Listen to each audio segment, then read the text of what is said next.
மறுபடியும் மறுபடியும் மறுபடியும் சொல்லுகிறேன், அந்த ஜீவனுள்ள கற்களுக்கு ஏற்றவனாய் ஏற்ற குடும்பமாய் கிறிஸ்தவனே கிறிஸ்துவ குடும்பமே அந்த ஜீவனுள்ள கற்களை போல ஆவிக்கேற்ற மாளிகையாய் கட்டப்படணும். சபைக்கு ஆவியானவர் பிரசங்கம் பண்ணுகிறார். காதுள்ளவன் கேட்க கடவுள் கேட்கிறார். யார் இந்த கூட்டம்? பெண் வஸ்திரத்தை தடுத்து நிற்கிறதே இந்த கூட்டம் யாரு? தேவனுக்காய், ஆட்டுக்குட்டியானவருக்காய் அடிக்கப்பட்டு பாடுபட்டு தங்களுடைய உறுப்புகளை எல்லா உறுப்புகளையும் ரத்தத்திலே தோய்த்து அதை துவைத்து அதை பிழிந்து அந்த வெண்மையாக்கி அந்த வெண் வஸ்திரம் தரித்திருக்கிற கூட்டம் இந்த கூட்டம்.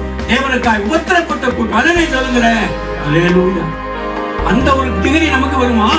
அந்த டிகிரி நமக்கு வருமானால் தேவனுடைய நன்மையும் பரிபூர்ணமும் நிச்சயமா நீங்கள் நாம் பெற முடியும். நிலையான நகரம் இது அல்ல, இந்த பிரபஞ்சம் அல்ல, இந்த உலகம் அல்ல. இது அழிந்து போகிற உலகம், இது அழிந்து போகிற பிரபஞ்சம். இதுக்கு மேல் நம்பிக்கை வச்சு ஓடாதீங்க. இது நம்மளை அங்க அசைவில்லாத ராஜ்யத்துக்கு கூட்டு போகாது. இந்த உலகத்துக்கு ஒத்த வேஷத்தை தரிக்காதீங்க. இந்த உலகத்துக்கு ஒத்த பிரபஞ்சத்திற்கு ஒத்த வேஷத்தை தெரியாதபடி பிரியமாய், பக்தியாய், உற்சாகமாய், ஆரவாரமாய் தேவனை ஆராதித்து கர்த்தரை உமக்குள்ளா வச்சு கொள்ளுங்க. ஏனென்றால் அசைவில்லாத ராஜ்யத்துக்கு நீங்களும் நானும் அந்த கடந்து செல்லணும்.